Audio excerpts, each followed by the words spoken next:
Time ന്യൂസിലേക്ക് സ്വാഗതം.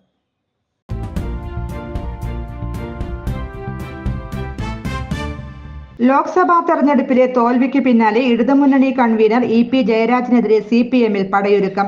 സംസ്ഥാന കമ്മിറ്റിയിലും ജില്ലാ നേതൃയോഗങ്ങളിലും ഉയർന്ന വിമർശനമാണ് ഇ.പി.ക്കെതിരെ ഒരു വിഭാഗം തമ്മിലുള്ള കൂടിക്കാഴ്ചയും CPM-ൽ സജീവ ചർച്ചയായി വരും.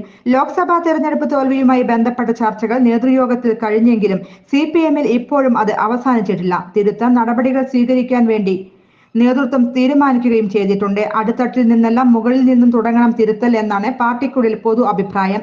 കേന്ദ്ര കമ്മിറ്റി അംഗവും ഇടതുമുന്നണി കൺവീനറുമായ ഇ.പി. ജയരാജനുമായി ബന്ധപ്പെട്ടതാണ് നേതൃയോഗങ്ങളിൽ ഉണ്ടായ പ്രധാനപ്പെട്ട ചർച്ചകൾ.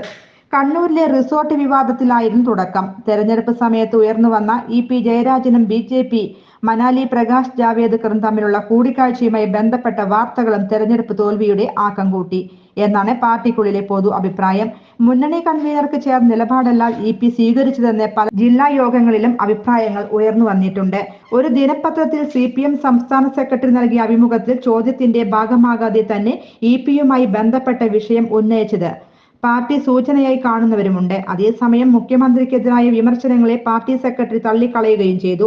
BJP ബന്ധപ്പെട്ട ചർച്ചകൾ ഉണ്ടായതും അത് ഇടതുമുന്നണി കൺവീനർ തെരഞ്ഞെടുപ്പ് ദിവസം തന്നെ സമ്മതിച്ചതും CPM-നുള്ളിൽ വലിയ ചർച്ചകൾക്ക് വഴിവെച്ചിട്ടുണ്ട്. തിരുത്തൽ നടപടിയുടെ ഭാഗമായി CPM LDF കൺവീനർക്കെതിരെ നടപടിയെടുക്കുമോ എന്ന ചോദ്യവും ഉയർന്നുവരുന്നുണ്ട്. News desk any time news.